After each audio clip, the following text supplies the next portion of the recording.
Hi friends, మీకు steroids పై సాంకేతికత గురించి తెలుసా? సైంటిఫిక్ కమ్యూనిటీ స్టెరాయిడ్లను తీసుకున్నట్లు అనిపిస్తుంది. అలాగే వారి మనసు నుండి తరంగాలు వెలువడుతున్నాయి. ఫలితంగా ప్రపంచానికి గొప్పగా ప్రయోజనం చేకూర్చే అద్భుతమైన ఆవిష్కరణలు ఉన్నాయి. ముఖ్యంగా ఈ సాంకేతికత భారతదేశానికి ఉపయోగపడుతుంది. అయితే ఏ దేశం యంత్రాన్ని తయారు చేస్తుందో పట్టింపు లేదు. అది ఎక్కడ వర్తించబడుతుందనేది ముఖ్యం. ఉదాహరణకు భారతదేశాన్ని తీసుకుంటే, భారతదేశం 1.4 బిలియన్ల జనాభా కలిగిన దేశం. ఒక యంత్రాన్ని వేరే దేశంలో తయారు చేసి లాభాపేక్షతో విక్రయించినా అది ఒక్కసారి భారతదేశం వచ్చి దాని విస్తారమైన జనాభాకు ఉపయోగించబడితే అది స్వయంచాలకంగా దేశాభివృద్ధికి శ్రేయస్సుకు దారితీస్తుంది. అందుకే ఈ వీడియోపై చాలా శ్రద్ధ వహించండి. ఎందుకంటే ఇటీవలి ఆవిష్కరణలు ప్రపంచాన్ని మార్చగలవు. అలాగే భారతదేశానికి డాలర్ల వరదను తీసుకురాగలవు. నంబర్ 1తో ఇప్పుడు ప్రారంభిద్దాం. హైడ్రోజన్ ఎగిరే కారు. అర్బన్ ఏరోనాటిక్స్ అనే కంపెనీ ఉంది. వారు పెట్రోల్, డీజిల్ వాడే ప్రసక్తే లేదని తేల్చేశారు. వారు తమ స్వంత ఎగిరే కారును సృష్టించారు. కావాలంటే మీరు దానిని డ్రోన్ అని పిలవచ్చు. ఈ కారు ప్రత్యేక లక్షణం నిలువు టేకాఫ్ మరియు ల్యాండింగ్ వ్యవస్థ. అంటే దాని అర్థం మీకు రన్వే అవసరం లేదని. ప్రతి ఒక్కరూ వారి స్వంత పైకప్పుల నుండి టేకాఫ్ చేసుకోవచ్చు. ఎక్కడికి వెళ్లాల్సిన పని లేదు. ఇది అదే ప్రదేశం నుండి టేకాఫ్ అలాగే ల్యాండ్ కూడా అవుతుంది. దీన్ని ప్రస్తుత వాల్యూమ్ అని పేరు కూడా పెట్టారు. అత్యంత ఆకర్షణీయమైన అంశం ఏంటంటే ఇది గంటకు 111 మైళ్ళ వేగంతో ఎగురుతుంది. ఇది 5 గంటల వరకు ప్రయాణాన్ని కవర్ చేయగలదు. ఇది ప్రధానంగా సైనిక లాజిస్టిక్స్ కోసం ఉపయోగించబడుతుంది. ముఖ్యంగా పర్వత ప్రాంతాలలో సైనికులకు సరఫరా చేయడానికి యాక్సెస్ చాలా కష్టం.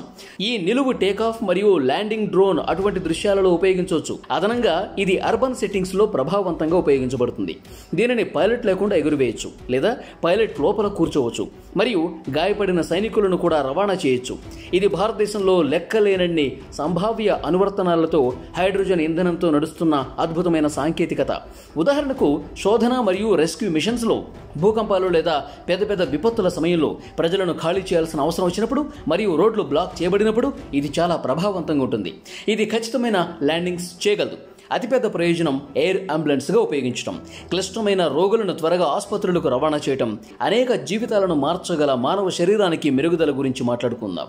అవును ఫ్రెండ్స్, ప్రత్యేకించి వికలాంగులకు, కాళ్ళు కోల్పోయినా లేదా అవి లేకుండా జన్మించిన వారికి జీవితం చాలా సవాలుగా ఉంటుంది.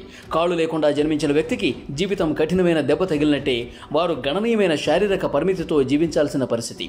దీన్ని అనుభవించిన వారికి అసలు అర్థమవుతుంది. అయితే రోబోటిక్స్ మరియు ఏఐ సాంకేతికతలో పురోగతి గొప్ప వార్తలను అందించింది. కొరియాలోని ఇంజనీర్లు హైపర్ లెగ్ అనే కృత్రిమ కాలువను అభివృద్ధి చేశారు. ఇందులో సరైన చీలమండ ఉమ్మడి ఉంటుంది. అలాగే అది మానవ కాలులాగే కదులుతుంది. నా ఉద్దేశం ఏంటంటే ఇది కేవలం చెప్పడం కోసం కాదు. ఇది నిజమైన మానవ కాలులాగా పనిచేస్తుంది. అన్ని కీళ్లు, కండరాలు, అది పనిచేసే విధానం, మొత్తం బయోమెకానిక్స్ ఇవన్నీ ఈ hybrid mechanical AI power leg లో హైపర్ లెగ్ అని పిలువబడతాయి.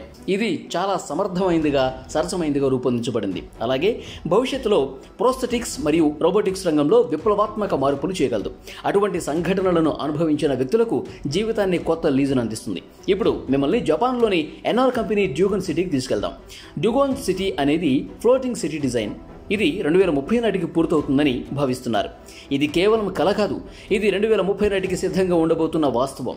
జపాన్ ద్వారా డ్యూగన్ సిటీ అని దీని పేరు పెట్టబడింది. ఇది సముద్రంలో తేలియాడే నగరంగా ఉంటుంది. ఇక్కడ 10,000 నుంచి 40,000 మంది ప్రజలు ఉంటారు. అత్యంత ముఖ్యమైన అంశం ఏంటంటే నగరం పూర్తిగా స్థిరంగా ఉంటుంది. ఇది గ్రీన్, క్లీన్ ఎనర్జీ కలిగి ఉంది. సోలార్ ప్యానెల్స్ మరియు వివిధ శక్తి ఉత్పాదక పద్ధతులు ఉపయోగించబడతాయి.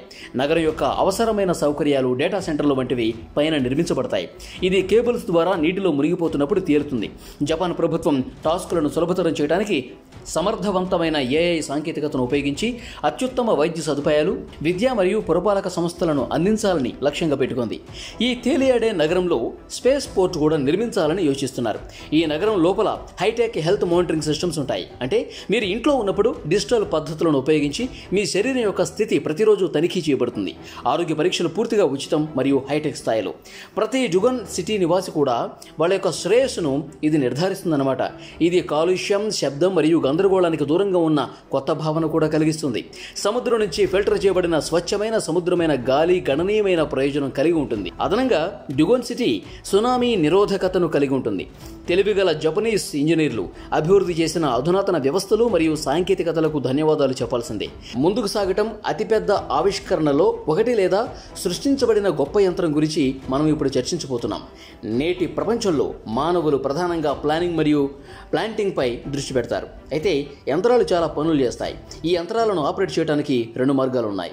ఆపరేటర్ని రిమోట్గా నియంత్రించడం ద్వారా లేదా ఆటోమేషన్ ద్వారా ఆపరేట్ చేయొచ్చు. ఉదాహరణకు యుఎస్ఏలోని పెంటగాన్ ఒక నిర్దిష్ట దేశంపై దాడి చేయాలని నిర్ణయించుకుని అలాంటి దృశ్యాల గురించి నిరంతరం ఆలోచిస్తుంటే ఒక ఆపరేటర్ రిమోట్ కంట్రోల్తో కూర్చొని డ్రోన్ కెమెరా ఫీడ్ను చూపించే స్క్రీన్ను పర్యవేక్షిస్తాడు.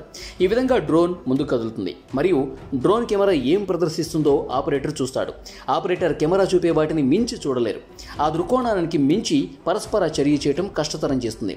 డ్రోన్ లోపల పైలట్ కూర్చున్నప్పటికీ పొరపాట్లు జరగచ్చు. రిమోట్ నియంత్రిత కార్యకలాపాలు సవాలుగా ఉంటాయి మరియు అటువంటి దృష్టాంతంలో లోపాలు ఎక్కువగా ఉంటాయి. సంభావ్యంగా గణనీయమైన నష్టాన్ని కలిగిస్తాయి. ఇది మానవ తప్పిదాలను తగ్గించి సామర్థ్యాన్ని పెంచే మెరుగైన వ్యవస్థలు మరియు సాంకేతికతలను అభివృద్ధి చేయటమే. అటువంటి తప్పులను నివారించడానికి ఏకైక మార్గం మానవ మూలకాన్ని పూర్తిగా తొలగించడం. అంటే రిమోట్ హ్యాండర్లు ఉండదు. ఏఐ ప్రతిదీ నిర్వహిస్తుంది. కంప్యూటర్ పాయింట్ ఏ నుంచి పాయింట్ బి వరకు చిన్నదైన మరియు అత్యంత అడ్డంకి లేని మార్గాన్ని లెక్కిస్తుంది. ఏఐ అడ్డంకుల ద్వారా నావిగేట్ చేయడానికి అవసరమైన వేగం మరియు ఖచ్చితమైన ట్యూనింగ్ను నిర్ణయిస్తుంది. ఏఐ ఈ పనులన్నింటినీ నిర్వహిస్తే ఏం జరుగుతుంది? డ్రోన్ రేసింగ్ను పరిగణించండి. ఇక్కడ ప్రపంచ ఛాంపియన్లు మరియు ఆపరేటర్లు వీడియో గేమర్ల వలె డ్రోన్లను నియంత్రిస్తారు. ఈసారి ఏఐ మానవ ఛాంపియన్లను ఓడించగలిగింది. ఏఐ డ్రోన్ దాని లైవ్ కెమెరా ఫీడ్ను ఉపయోగించి రియల్ టైంలో అన్ని అడ్డంకులు విశ్లేషించింది. దాని మార్గాన్ని ఏఐ మ్యాప్ చేసింది. అలాగే చిక్కుకోకుండా తక్కువ సమయంలో కోర్సును పూర్తి చేసింది. ఏఐ అనేక సందర్భాలలో మనుషుల కంటే మెరుగ్గా యంత్రాలను ఆపరేట్ చేయగలదని ఇది నిరూపించింది. కాబట్టి రోబోలను నియంత్రించడంలో ఏఐ ప్రధాన శక్తిగా మారనుంది. ఏఐ మానవ ఆదేశాలను అనుసరిస్తున్నంతకాలం ప్రతిదీ బాగానే ఉంటుంది. ఏఐ ఆదేశాలను పాటించడం ఆపేస్తే అప్పుడేంటి? ఇది రాబోయే 10 నుంచి 15 సంవత్సరాల పాటు కొనసాగే ప్రశ్న. చివరికి మేము సమాధానం కనుగొనొచ్చు. సైన్స్ మరియు ఫ్యాంటసీ ప్రపంచంలోకి మీరు ఈ ప్రయాణాన్ని ఎలా కనుగొన్నారు? సాంకేతికత ఎంతగా అభివృద్ధి చెందిందనేది మనోహరమైంది కాదా? మీరు వెళ్లే ముందు ఇక్కడ పరిగణించవలసిన మరో అంశం ఏంటంటే కొరియన్లు తమ రోడ్లతో ఏం చేశారో చూడండి. వారు తమ వీధుల్లో చిన్న చతురస్రాకార ప్యానెళ్లను అమలు చేశారు. కొన్ని భారతీయ నగరాల్లో ఇప్పుడు వీధుల్లో లైట్లు అమర్చబడుతున్నాయి. ఈ లైట్లను ఉపయోగించి రెయిన్ వాటర్ హార్వెస్టింగ్ను ఉపయోగించడం ద్వారా రోడ్లను డస్ట్ ప్రూఫ్ చేయడానికి వారు ఒక పద్ధతిని ఉపయోగించారు. ఈ టెక్నిక్ భారతదేశంలో ఖచ్చితంగా అమలు చేయబడాలి. అవునా కదా? చూడండి, అన్ని సాంకేతికతలు క్రమంగా అభివృద్ధి చెందుతున్నాయి. ఇప్పుడు మన భారతీయులు భారత ప్రభుత్వంతో పాటు దేశం యొక్క ఉత్పాదకతను నిరంతరం పెంచడానికి సాధారణ ప్రజల రోజువారీ జీవితంలో సాధ్యమైనంత ఎక్కువ సాంకేతికతను అనుసంధానించాల్సిన అవసరం ఉంది. అప్పుడే మన దేశం అభివృద్ధి చెందిన దేశంగా మారుతుంది. మన దేశం అభివృద్ధి చెందాలంటే ఈ సమాచారాన్ని విస్తృతంగా పంచుకోవాలి. అందుకే ఈ వీడియోను మీ స్నేహితులకు కూడా షేర్ చేయండి. అలాగే ఈ వీడియో నచ్చితే లైక్ చేయండి. అలాగే మా ఛానల్ను సబ్స్క్రైబ్ చేయండి. ఇలాంటి మరిన్ని వీడియోల కోసం బెల్ ఐకాన్ను క్లిక్ చేయడం మర్చిపోవద్దు.